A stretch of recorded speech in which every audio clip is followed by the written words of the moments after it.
नमस्कार दोस्तों, मैं आपकी होस्ट और दोस्त फवादिया निजामी आपका स्वागत करती हूँ। आज हमारा सौभाग्य है, हम पहुंचे हैं श्री केपी सकलानी सर के पास, जो कि नागरिक विकास ट्रस्ट के ओनर भी हैं और सर भाजपा परिवार से भी हैं, एक समाज सेवी भी हैं।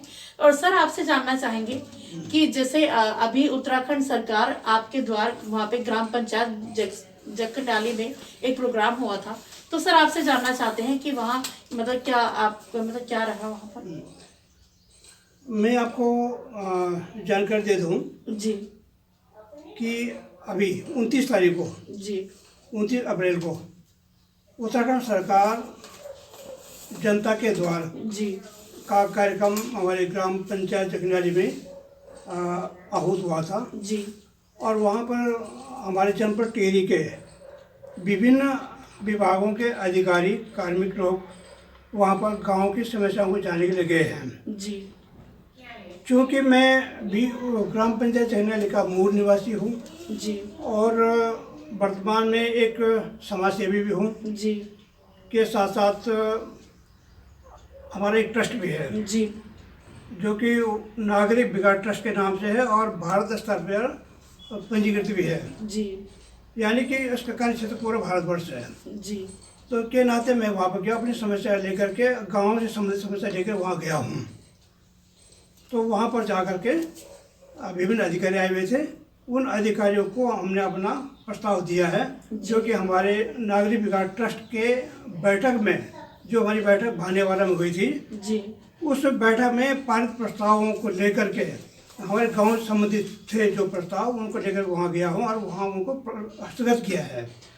तो वहाँ पर प्रधानमंत्री ग्राम सड़क योजना के अधिशासी अभियंता गए हुए थे, उनके कार्मिक गए हुए थे, अन्य विभाग के लोग भी वहाँ पर थे। जी तो उसमें मैंने अपनी ग्राम पंचायत के अंतर्गत हमारा ग्राम पंचायत जो कि 3 किलोमीटर की लंबाई में विकसित है, अच्छा 3 किलोमीटर। जी तो उसके सड़क मूल जो हमारा घनसाली से तिलवाड़ा मार्ग है वो विकसित है। उसके दाईं तरफ जो आबादी है वहाँ सड़क नहीं है अभी तक। जी तो उसमें सड़क है शिल्ला से लेकर के घोराण गाँव, घोराण गाँव से लेकर के सियाल गाँव, सियाल गाँव से लेकर ताल, ताल लेकर बिरोड़ी, अब बिरोड़ी से वो द्वारी के लिए कनेक्ट हो सकती है और गौरिया के लिए भी हो सकती है। तो वहाँ की जनता की मांग है कि वहाँ सड़क बनाया जाए। जी तो उस प्रस्ताव को लिए हम गए हैं। इसके अलावा एक हमारी और समस्या वहाँ पर है कि जो हमारी खेती है उसमें एक तोक है सिलकेर तोक, अच्छा सिलकेर नाम है तोक है। सिलकेर नाम है तोक में जो खेती है हम लोगों की, जी उस खेती में आने जाने का जो रास्ता था वो नदी से था। अच्छा तो नैसमी गाड़ के आने से उसमें फ्लड आया था और फ्लड आने से जो रास्ते थे वो सब टूट गए हैं। टूटने से आवागमन के लिए, आदमियों के लिए, कृषकों के लिए, खेती के जो बैल हैं उनको ले जाने के लिए रास्ता नहीं था। उसके लिए पुल बनाने की हम मांग बन रखी है। इसके अलावा हमारे वहाँ ग्राम पंचायत में विभिन्न पेयजल योजना है सभी उपग्रामों में। हमारे यहाँ लगभग एक ग्राम पंचायत में 9-10 उपग्राम हैं। जी तो 9-10 उपग्रामों में जहाँ जहाँ हमारी पुरानी पेयजल योजना है वो जो क्षतिग्रस्त हो गई है, जी पाइप जो है जोड़ करके कपड़ों से जोड़ करके चालू रखे हुए हैं। अच्छा तो उनको ठीक करने के लिए तथा जो टैंक है टैंक की सफाई करने के लिए, इसके अलावा जो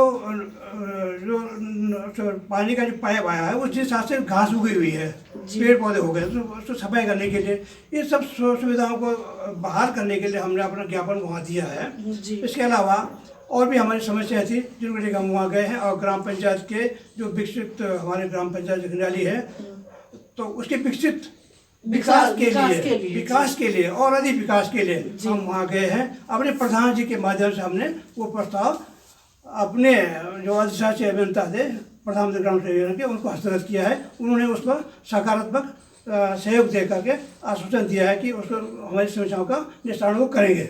जी सर आपसे एक बात और जानना चाहेंगे, जैसे आपकी ग्राम पंचायत जखनाली है तो मतलब आपने भी ये चीज महसूस करी होगी कि वहाँ भी अब पहाड़ों में लोग जो है वो पलायन कर रहे हैं, तो सर आप उन लोगों से कुछ कहना चाहेंगे?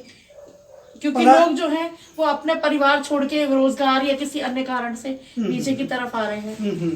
तो पलायन का मुख्य कारण मैं समझता हूँ कि जैसे कि खेती है, जी खेती ऐसी स्थिति में है कि वहाँ जंगली जानवर, सूअर हो गया, लंगूर हो गया, बंदर हो गए, वो सब जो है खेती को नुकसान पहुँचा रहे हैं।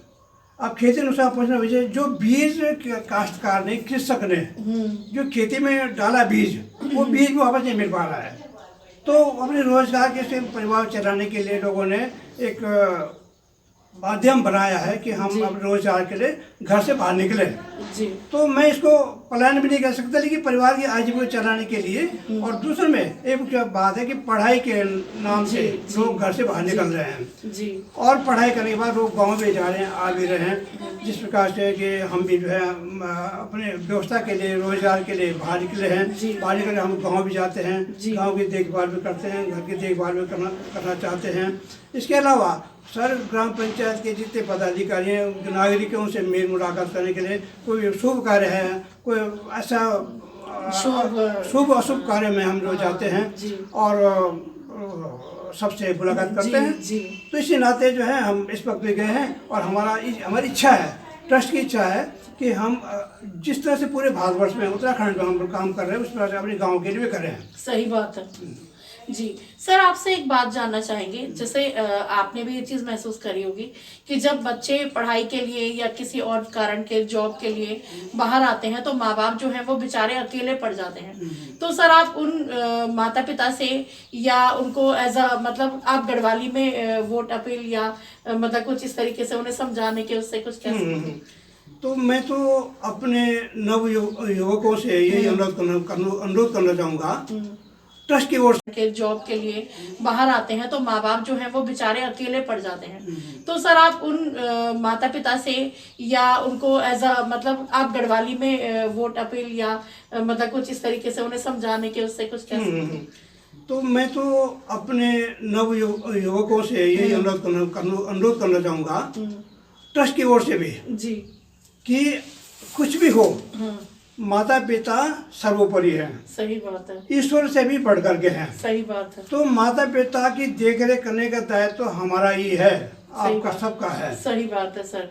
केवल अपना परिवार ही नहीं, जिन्होंने हमें इस लायक बनाया है कि हमारी शादी हुई है, हमारे बच्चे हो रहे हैं, हम उनको आगे की शिक्षा देने के लिए घर से बाहर निकले हैं, तो हम अपने माता पिता को ना भूलें जी, क्योंकि आखिरकार उनकी उम्मीद हमारे ऊपर है। सही बात। अगर वो सुरक्षित हैं, हम भी सुरक्षित हैं, उनका आशीर्वाद हमारे साथ है तो हम फलीभूत हैं, उनका आशीर्वाद हमारे साथ नहीं है तो हम सफल नहीं हो सकते। कुछ भी नहीं है। सही बात है सर, आपने बहुत अच्छी बात बताई।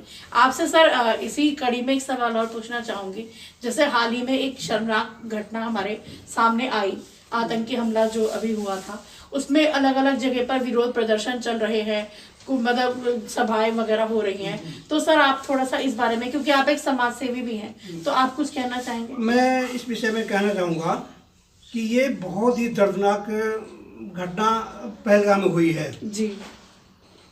जब धर्म को पूछ करके वो गोली मार रहे हैं, सही बात है, हिंदुओं को, तो वो बहुत ही दर्दनाक स्थिति। सही बात है, ये बहुत दर्दनाक स्थिति। धर्म को पूछ करके, सही बात, कोई दुश्मनी नहीं, कुछ नहीं, सिर्फ धर्म पूछा, गोली मार दी। तो ये तो निशंस हत्या है, निशंस हत्या है। सही बात। और एक विशेष करके एक तो टारगेट बना रखा है कि इस धर्म के, फला धर्म के लोग हमको मारना है। सही बात। तो ये गलत है, बहुत ही गलत है। और भारत सरकार इस विषय में काम कर रही है, राज्य सरकार उसमें काम कर रही है, और जो आतंकवादी थे जी, उनको उनकी सजा, किए की सजा सरकार जरूर देगी। और आखिरकार देखो, वो भी जो आतंकवादी है उनको भी सोचना चाहिए कि उनकी आयु भी इंसान की तरह है। सही बात। आज है तो कल नहीं है। तो एक इंसान जो ईश्वर ने भेजा है, अपना प्रतिनिधि रूप में भेजा है, उसकी सुरक्षा बनाए रखने के सबके दायित्व है। आतंकवादियों को भी अपने घर को दिखना चाहिए, अपना घर बार दिखना चाहिए, ताकि वो भी सुरक्षित रहे और बाकी लोग सुरक्षित रहे। सर आपसे जनरल सवाल एक पूछना चाहूंगी, जो आपका नागरिक विकास ट्रस्ट है, तो मतलब आपके ट्रस्ट से मतलब कोई भी जुड़ सकता है? हाँ, हमारे ट्रस्ट से, जो हमारा नागरिक विकास ट्रस्ट है, ये रजिस्ट्रार से रजिस्टर्ड है, और इसमें 2 प्रक्रिया हैं जुड़ने के लिए जी। एक वार्षिक सदस्यता ग्रुप में और एक आजीवन सदस्यता ग्रुप में। तो अच्छा। कोई भी जो है शुल्क सहित अच्छा। वार्षिक सदस्य 200 रुपया है और आजीवन 1100 रुपया है। अच्छा। तो उस शुल्क को दे करके रसीद काट करके वो जुड़ सकता है और विकास कार्य में अपनी भागीदारी दे सकता है। सर आपने हमें अपना कीमती समय दिया, इसके लिए बहुत बहुत धन्यवाद। धन्यवाद। दोस्तों अभी आपने सर की बातों को सुना, सर की बातें, सर बहुत अच्छा बोलते हैं। सर मैं मतलब अपने लोगों से, अपने व्यूअर से सबसे यही अनुरोध करूंगी कि अगर कोई सर के ट्रस्ट के मतलब उससे जुड़ना चाहता है तो एक बार सर से जरूर मिले। सर का नंबर हम आपको मतलब हमारे चैनल के माध्यम से आपको प्राप्त हो जाएगा। तो इसी के साथ मुझे दीजिए इजाजत। सर आपका बहुत बहुत धन्यवाद, आपने हमें अपना कीमती समय धन्यवाद। दिया। आप लोग यहाँ आए हैं, Thank आप you, लोग sir. आभार प्रकट करते हैं Thank you. और आशा करते हैं कि आपके माध्यम से हमारा ये संदेश जन जन तक पहुँचेगा और लोग इसका लाभ लेंगे। Thank you sir. दोस्तों इसी के साथ मुझे दीजिए इजाजत। मैं फवादिया निजामी अपने सहयोगी अजय कुमार जी के साथ मानव चेतना न्यूज देहरादून फिर किसी नई शख्सियत के साथ आपकी कराएंगे मुलाकात। तब तक बने रहिए मानव चेतना के साथ। धन्यवाद।